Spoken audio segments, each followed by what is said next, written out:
What up, Buzz? You tapped in? Okay, Goose, you tapped in too? All right, Chicago, y'all tapped in? All right, boys, let's crack 'em. Feel like Mike in the fourth with the ball in my hands and I'm taking a shot. I'm the king in the madhouse on Madison, whether I make it or not. Now the crowd going crazy, they watching the play and I'm watching the clock. Got my shot in the air and the buzzer go off and I'm watching it drop.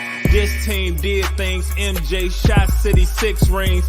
D-Rose too big, too fast, too strong, history. And we good on that, put Jilla on the track and we good on wax. 3, 2, 1, everybody say Bulls on tap, Bulls on tap. Our city pretty and gritty, Benny the bull in the crowd getting hyper and litty. Me, I'm so drippy, it's slippery, nothing offends me. Banners on banners, we winners, we got the stats in the news. Go and subscribe, hang out with Buzzy and Goose. Tapping with us, we the truth, Jilla just murdered the booth.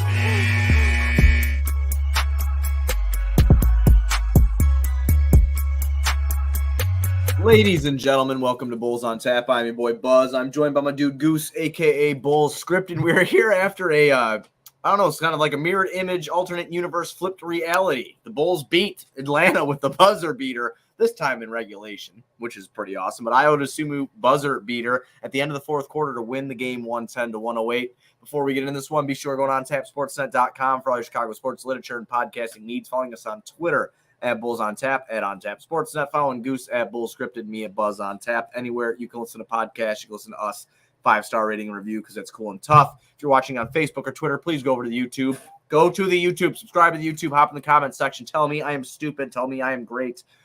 Talk about the Bulls, talk about Goose's great hair. Anything that you need to do, go to YouTube, subscribe, talk with us. Also go to FOCO, get a cool little Benny the Bull bobblehead. Goose, the Bulls won, and it was fun. It was fun, and Senor just put it perfectly. Just hopped in here. It was winning ugly. I think if they would have kept up the same passion and start they had in the first quarter, we wouldn't say that. But it was winning ugly tonight. Yeah, I mean, is that a positive? Do we get to check that as a positive? The fact that this team has, at least of late, been starting better in the first quarter. Is that a positive change? I don't know if it means that you start falling off in the second half, where at least to start the season the Bulls were better. So this is kind of conflicting, but Io does come through. I can't say that once again I like the play call. Like, Billy, can you draw something else up? Can we do something else other than DeMar Ball in the fourth? I'm really happy you said. I'm really, really happy that you said that. Because despite the win, this is the ugliest, most painful shit to watch. Like, it's not fun. I can't imagine it's fun for anybody else on the basketball court. Zach hit 2 really big shots that were ironically mid-range shots as well to kind of tie the game and then put the Bulls ahead to kind of have them in the commanding position to get the final possession of this game. And then obviously, DeMar does come through with the Kawhi-esque rim hanging, bouncing off of everything and falling down. And obviously we know he can do that and he's capable of it. And then Billy goes back to him again. You had 4 seconds on the clock. Could have gone with something a little better. I guess the quick shot and the putback worked out for us after it bounced off a Hawks player's belt. John Collins, yeah. He looked like shit. Yeah, I know, which is really surprising because if you remember going into last year, I was talking about him at the deadline. I mean, I'd still take him. I don't know. He just seems so disengaged from that team in general right now. It's very odd. I do want to just piggyback off of your point, though, quickly here. I think you're not going to make Zach LaVine happy by that last draw. Zach hit 2 shots to get you back. Well, and he had to look DeMar off to get the one. You're coming down in transition. You got DeMar going down the wing. He's looking at him like, hey, you got to give me that ball, right? It's DeMar time. And Zach's like, no, I think I got this one. And that move that he made at the top of the key, that little zigzag, yeah, he created a lot of space. And when you see that, it's like, all right, maybe. I know Zach's not known for it, but he is the guy we're invested in for 5 years. Well, that's what I mean, and that's what's killing. That's what cracks me up about this whole thing, because I sit here and I'm still on my stance as I was after the Minnesota blowout. Okay, I'm this win. Yeah, Io. I am super happy for Io. You know, I'm an Io mark, so I'm super happy for Io Dosunmu being in the right place at the right time, following that ball from the 3-point line to make sure he was there. That was a heads-up play by Io Dosunmu after coming off a couple games with very minimal minutes, a little bit due to that injury, but a little bit due to him falling out of the rotation. Caruso gets hurt tonight with the sprained shoulder, which I thought it was a concussion or a head issue at first because he looked very out of it, and I would not be surprised to see something come out that maybe both. Yeah, maybe both, because he looked very out of it. He kept going like this with his hands. They said right shoulder sprain, correct? Yes, that's what they said. I know I got off topic. That was very... If you're feeling pain in here as somebody who has 3 herniated discs in your neck, that very well could just be your head. Yeah. Leading into pain here because your spine does control everything. So I would not at all be surprised to see the concussion protocol stuff. Yeah, he just looked so out of it when he got hit. But anyway, going back to Io, he being in the right place, right time, staying ready. Awesome job from him, and I'm happy for him. I love that kid, Morgan Park, Illinois product. I'm very happy for him. But back to the whole Zach thing, you have rumors floating around. That this guy's trying to force his way out and go to LA. So maybe that's what they want. Maybe that's what they want. I don't know what the Bulls front office wants. But how are you going to do that to him? How? We always have like I guess we'll call it the red room, since it's not really a green room. Like our little pregame, our little postgame banter. And we finished our show, and you told me that you were hearing murmurs about this supposed Zach forcing his way to LA kind of notion, and we had heard hints of it from LeVar Ball, not a very reliable source in the offseason. But you do have the obvious connection with Clutch, and when Zach signed with Clutch, and we started signing these Clutch guys like Zoe and Zach, we started asking the question: What did this deal with the basketball devil come with? Well, what all is entailed here? And I guess what that is when things are ugly, Clutch Sports is going to leak as much stuff as they can, because right now, anyone and everybody who knows anything about this league knows that the Lakers do not have the assets to get Zach LaVine, even if he's playing the way that he's playing right now. Did you see the list of people that they were rumored for? They don't have the assets for fucking even Jay Crowder, Miles Turner. Like there was this crazy list. I meant to text it to you, but I forgot to text it to you. I'm like, where the fuck are they coming up with this? Well, and I saw the best name for Anthony Davis that I think I've ever seen, and it's Data Davis. That's fucking stupid. so, but the only player that you have over there that you might consider moving is Data Davis. But the issue is when he's healthy, he's better than LeBron, and he's better than anybody you could trade him for. So, yeah, I can't see the Lakers kind of backing out of that one. And obviously, LeBron's not going anywhere. And I don't know that I'd want LeBron's contract for the long term without the right roster put in place. So there's no plausible way that this happens, which makes the rumor a moot point. Like, there's no reason to talk about it too much, but at the end of the day, when it's what comes out of what we've had happening the last few weeks, it is curious, at least.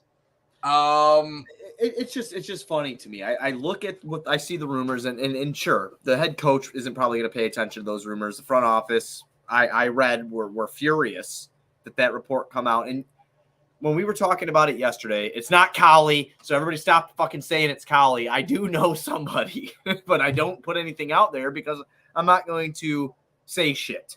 That's how you read sources. What do you mean? It's sauces, really.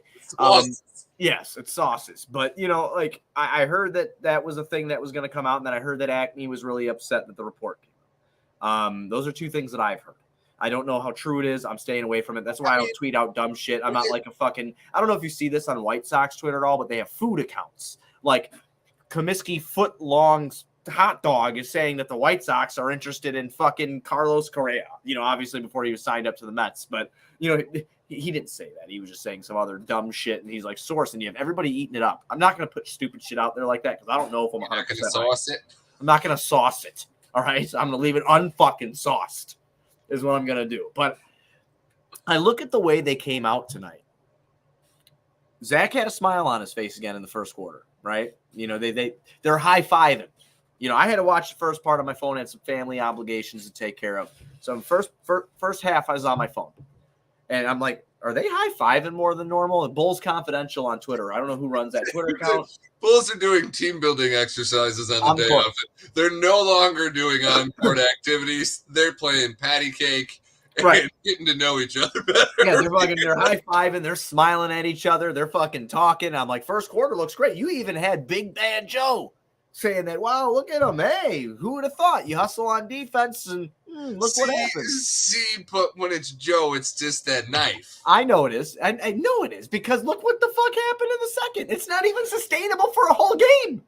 It's not sustainable. I mean, I have somebody in my mentions right now upset that I'm not upset that they fucking won. Like, I'm not upset that they won the game. We are doing a disservice to everybody if we wax poetically and go back to we're back. I can't just be like, oh, we won.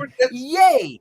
Anybody who listens to our show even once knows that that's not the kind of guys that we are. We can't go back. We said 3 games. We said they win all 3 of these against these Eastern Conference opponents that are in this similar tier that they are supposed to be in coming into the season. And then we can talk about letting our feelings get put back into it. But tonight, you had a really good first quarter. You had a not good at all second quarter. You had an atrocious third. And then we went to DeMar ball after you let these guys get back in the game. And that should have never happened. No, it should have never happened. But don't get it twisted. I am very, very happy that I did not have to see Trae Young flex his non-existent muscles again because I can't. Guy looks like me. He looks like fucking SpongeBob the window and he goes like this. I cannot handle it. I cannot. So I'm glad that we didn't have to see it. Dude. I fucking hate him. I hate Trae Young. I think our buddy Bulls guy Rob actually tweeted that he's his league's favorite athlete. Yeah, I was about to say the same thing. Rob goes on Twitter and goes, I think Trae Young is my least favorite athlete amongst all sports. And I'm like, you know what? I sit and I really think to myself, Aaron Rodgers is 1A, and then Trae Young might be 1B for me. That's how much I can't stand that little fuck. I hate him. Can't stand him. Don't care. No, I mean, in about third quarter, I was ready to call Chris Dunn myself and be like, hey, yo, we need you. I don't care whose jersey you're throwing on and pretending to be, but we need you right now. And Dominique Wilkins, like usual, listening to the Atlanta broadcast. This man is destroying the Bulls. He goes, you can get any shot you want as long as you're willing to pass the ball against this team's defense. And then you have that play where nobody is by Trae. Nobody. Oh, yeah. Io kept going. Zach you had the whole entire defense fucking dip. And Trae's just sitting there waiting. And you just got Neat going, these guys have no idea what they're doing. Just make 2 passes and you can get any shot that you want. The Bulls are the only defense who do not know how to defend the pick and roll at all. Just keep running it. And I'm just sitting here and I'm going, this is what other people think of us. Oh, yeah. No, we're a fucking joke. Don't get me wrong. I mean, you had, like you said, Dominique Wilkins, Hall of Famer, of course, biased to what? To the moon, obviously. Oh, yeah. They mentioned DeMar's 20,000 points. He said some true things, though. Oh, no, he said some true things, but they mentioned DeMar's 20,000 points, and he goes, you know what? I wonder where I was. Oh, I was home. We were home for my 20,000 points. It was great to be at home. I'm just like, man. I know why there's not more ex-players in broadcasting roles, because they just tend to gloat a little bit too much. You can't be great and just let it go and talk about the game at hand. You got to talk about the game that was played 20 years ago. 100%. You had our boy Juice, too. He put the Chicago Bulls play the dumbest basketball in the history of the game. And I'm not going to go that far, all right? But I will say, how they started off that first quarter, how Vooch looked, how Zach looked, how DeMar looked. More importantly, how the ball was just flying around, cutting was going down. Open looks were opening down or were coming about due to the extra pass, The Bulls were doing some shit in that first quarter where I was like, okay, great. This is where I'll agree with Stacey, because you can tell when Stacey's like getting hyped, and you can tell when Stacey's actually put his basketball mind down. Yeah, right. But Stacey was like, see, this, like in the first quarter, he made one statement that really rung to me. He was like, this is what's supposed to happen. And he goes, and they have the personnel to do this. And it rang true to me. Once again, we saw Vooch eating a lot in the first, and then we saw them go away from it. Like, why is that not something we go to more in the fourth? I Why don't know. can't we have Vooch facilitate out of the post more? I think he should. I really think he should. I think it works. Without a point guard, like now, I mean, if we're down Dragic, Caruso, as much as I've liked things that I've seen from Kobe, like I loved what he did to Trey, that little rope-a-dope he pulled in the corner on him to get that, I think it might even end up being an and one. But either way, like there's little things from Kobe that I like to see, and then the second that I get that, oh, Kobe, I can't even get the tweet off before I'm like, you son of a bitch. Because he goes and blows it. And it's hard thinking that going forward, if Caruso's out, if Dragic has a lingering issue that's going to keep him out for a few games, we're going to get a heavy dose of Kobe. We might get a heavy dose of Dalen Terry, too. But see, but that's a heavy dose that I'd be willing to get, because that foul call on Bogey was bullshit. I agree. Bullshit. His energy off the bench in his probably first legitimate minutes. I know we're dipping right from Kobe to Dalen because fuck Kobe. He's old news. We got to talk about Dalen. That was obviously circumstantial with all the injuries, but why are we not seeing more of that? When you have opposing teams announcers talking about how atrocious our defense is to the point that you can get anything you want, but then you play this kid for, 5 minutes and you can see that, oh, well, he could stop that from happening. He actually cares. Yeah. Well, he's going to play his ass off, too. He's a rookie who's trying to make a name for himself, who requested to go down to the G League to get more time, I mean, I'd like to see him a lot more. I'd like to see him more than I see Pat. Even though Pat had some good rebounds tonight. The energy that you get out of the kid after the G League showcase, getting out of plane at 4:30 in the morning, riding in the middle seat like a normal folk, and coming to the game. Right. Yep. So if that's what you get out of him after his own kind of back-to-back, Billy's got to find a way to squeeze that kid in there, especially with these injuries that we have currently. Yeah. Well, again, and where are we going to? I mean, and that's the thing here. Are we going to start really trying to string some wins together here at a consistent pace and try to claw your way back to 500 because you're 5 games out of it now at 13 and 18? You still sit, I believe, if I'm not wrong, 11th. Yeah, we still sit at 11th in the Eastern Conference. But I will say the last 2 games in a row have come against people that are in the play-in. So that's good. That's real good. We got that going for us. Yeah, and then we're going to run into a hot fucking well, the Knicks did lose tonight, I believe. But we're going to get to bust the Knicks streak. That kind of makes me mad. They lost to Toronto tonight. So we'll be running into the Knicks next. Hey, that Vince Carter jersey came through. Yeah, no shit. Yeah, it did that, man. It did that. I don't know, Goose, man. Like, I had fun when they were kicking some ass. Don't get me wrong. I want to be honest with everybody. I was having fun. I keep looking at it up and down, bro, and it's not going to work. It's just not going to work. Come the playoffs, I guess it does come down to who the best player on the floor is more times. A team has the best player. But I just, in the regular season, I'm not comfortable with DeMar fourth quarter stints like that. And it's winning ugly. It really is. It's a 1983 Soxism right there. And we need to see them really start playing the way they play to start these games. Well, they shot 50% from the field tonight, right? But let's go look at the nitty gritty. They barely won the rebounding battle against a team that didn't have Clint Capella. They didn't win the rebounding battle. I apologize. They tied in it. They both had 47 boards apiece. The Bulls shot 43 for 86. They kept, which 50%. They played. Atlanta missed a lot of open shots, which was again surprising. But it seems to keep happening for us. Like Miami last night missing a ton of shots, but Atlanta. So defensive strategy, Buzz. Yeah, Leave right. them so wide open that they get nervous. Exactly. 39 for 91 for Atlanta, 42.9% from the field. They shot 14 of 37 from 3, 37.8%. Can you guess what we shot from 3, Goose? If you don't have the stats pulled up in front of you, or do you? God, I usually don't. No, I know you don't. I don't have fun multiple screens. Sorry. 38%. We shot 29.2%. Can you guess the volume? We were below our season average. We were below it. We shot 7 for 24 tonight. We hit 7. I said 23. I was one off. Yeah. Oh yeah, 7 for 24 tonight. 29%. Only hit 7 threes. Again, shit like that's not going to fly. Thank God they did well shooting at 50% from the field. They did get 22 free throws compared to the 16 that Atlanta got, but difference is Atlanta hit all of their free throws. They shot 100% from the free throw line tonight. They went 16 for 16. The Bulls went 17 for 22. And that's a bad shooting night for us. I'm pretty sure we're top 5 in free throw percentage. Yeah, we're like 83%, I believe, on the season. Yeah, I believe like top 3 or 4. That's surprising. We turned the ball over 11 times, and Atlanta turned it over 15 times. It was very sloppy at some points for both teams tonight. But the Bulls did take advantage of it. They blew an 18-point lead tonight.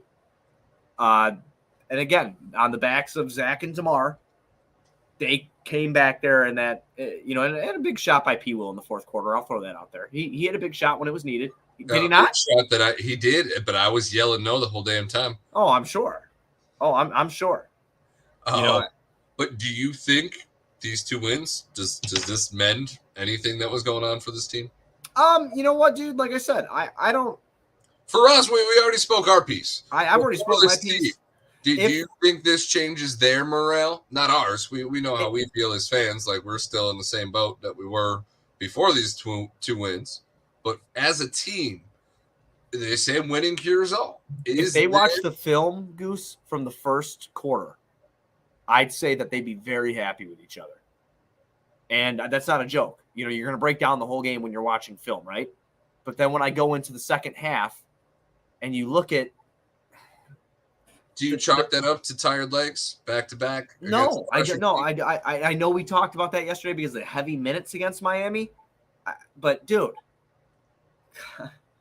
you can't. I'm just glad that Zach's playing in these back to backs because part of what started our season off rough was the excessive back to backs we had and the lack of Zach. Well, yeah, sure, but he only missed 2 sets of back to backs, and then he's been doing everyone since. I know they haven't been a ton of them, but still, I just. You look at you break down the film of the first quarter, you're like, God damn, boys, that's what we need to do here on out. I know you can't do it. I know things don't work every game. You're going to get adjustments in game. You're going to get adjustments from teams that are watching film on you. So they're going to just, attack you right away. So you're not able to swing the ball around. You're not able to establish Vooch. You're not able to do things that Zach and DeMar were doing in the first quarter. It's all about adapting to that. But Atlanta was not that team that was going to adapt. You just got away from it because you took a huge lead. And then you started playing your turn, my turn bullshit. And I have a hard time with that, man. You'd think with a big lead that it would be the opposite. That's what I mean. Where it's easier to be more free-flowing and try to get other guys involved because you feel like the game's in hand. When it gets close, when it is like the whole entire fourth quarter was, when it's bucket for bucket for bucket for bucket, then you do want the ball in Zach or DeMar's hands more times than not, or using them to create better shots for other people. But a lot of the times that's just not what you see in the fourth. It's all attack out of DeMar. Like once he has the ball, there's no intent to pass. Zach would be the one that's wide open in the corner. He's pissed off. He's going at the rim every fucking time. No, you've heard him. He used to play to be able to take the ball home growing up, and he's playing to take the ball home. Right. Unfortunately, that just means that not many other people get a chance to earn the right to take the ball. Right. I mean, again, I'll take the win tonight. You're going to go into Friday against the Knicks. I haven't decided. Are you available on Friday? Because it's Christmas weekend. So I didn't know if we were going to do a show or not on Friday. I mean, I'm down, but I mean, because I'm not going to be doing anything but wrapping presents. I mean, I should be available. Well, that's good. That's good. One thing I want to talk about before we go tonight is Rob Schaefer. If you don't follow him on Twitter, I know you do.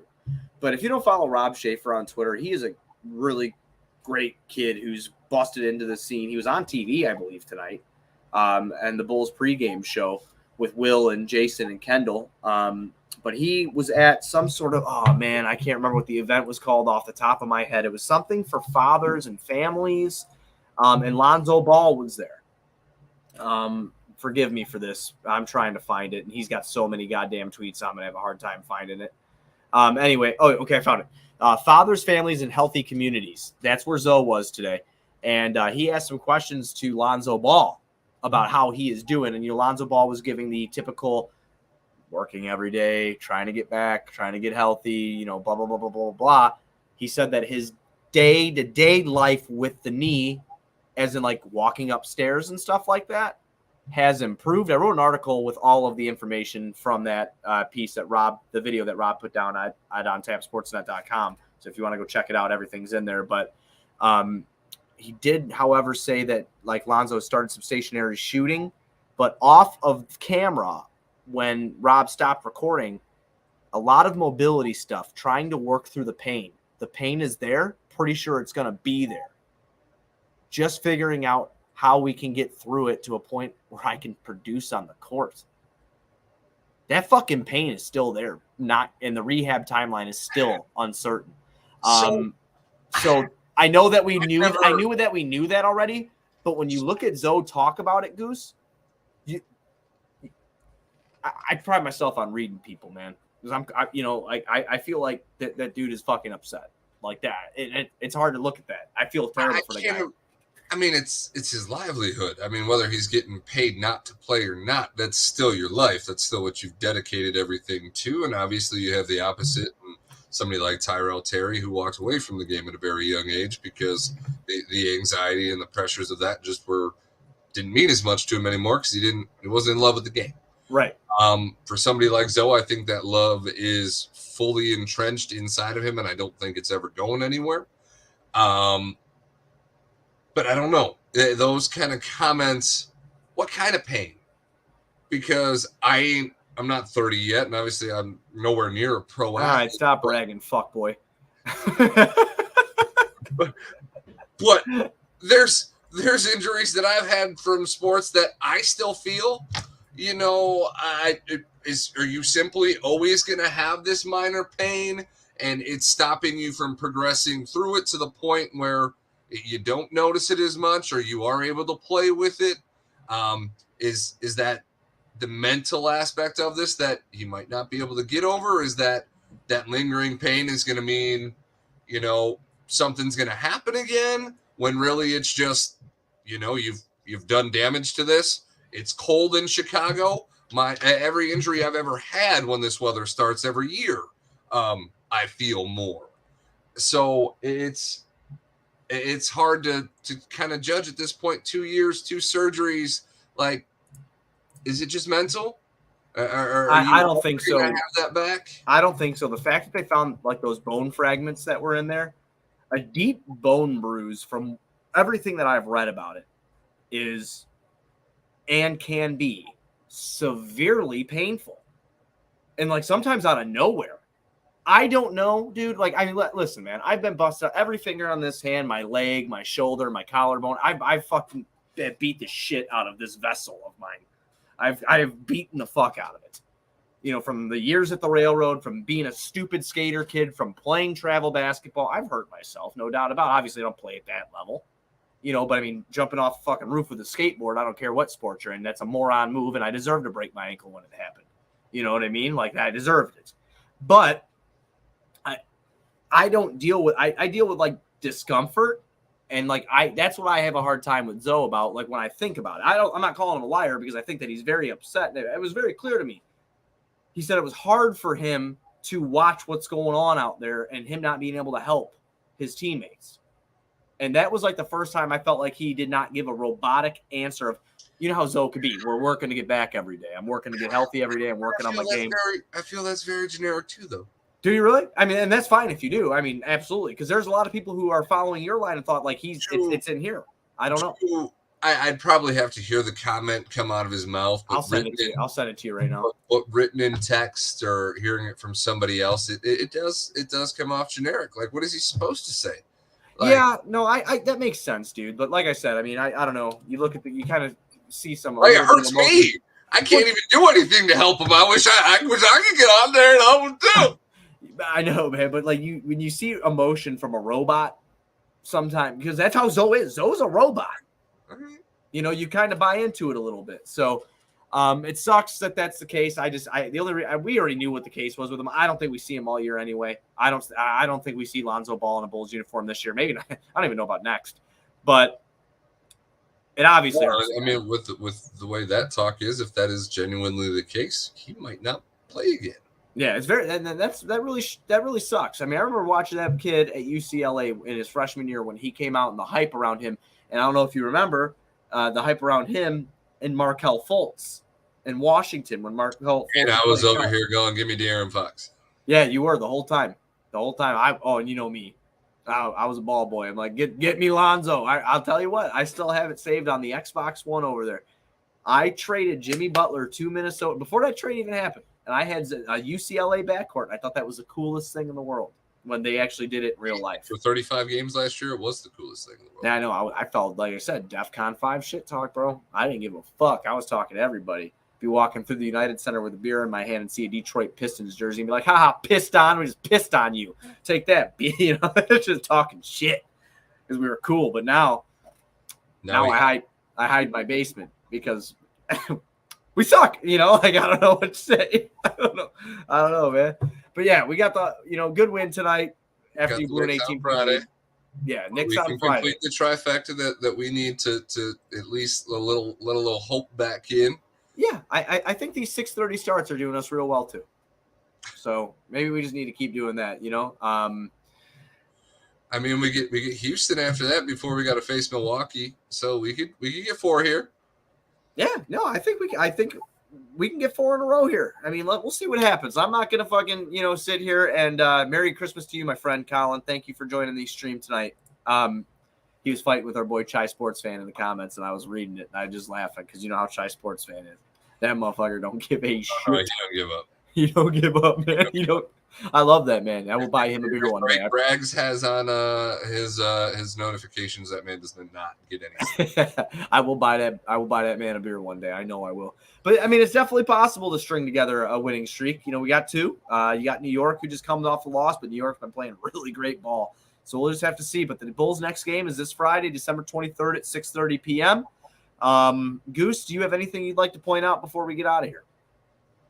I just hope that Zach LaVine could play defense like he did in the first quarter for a the full hustle game. Was great. I'd like to see that for a full game. I understand probably not ever going to see it, especially in a back-to-back. But I'd like to see some more of that because for whatever reason that got me more excited than Zach hitting those 2 shots at the end of the game. Those 2 defensive possessions that he played on Bogdanović in that first quarter back-to-back really stood out to me. I don't know why. Maybe it's because that also was something that I don't think you can expect or ask DeMar DeRozan to do.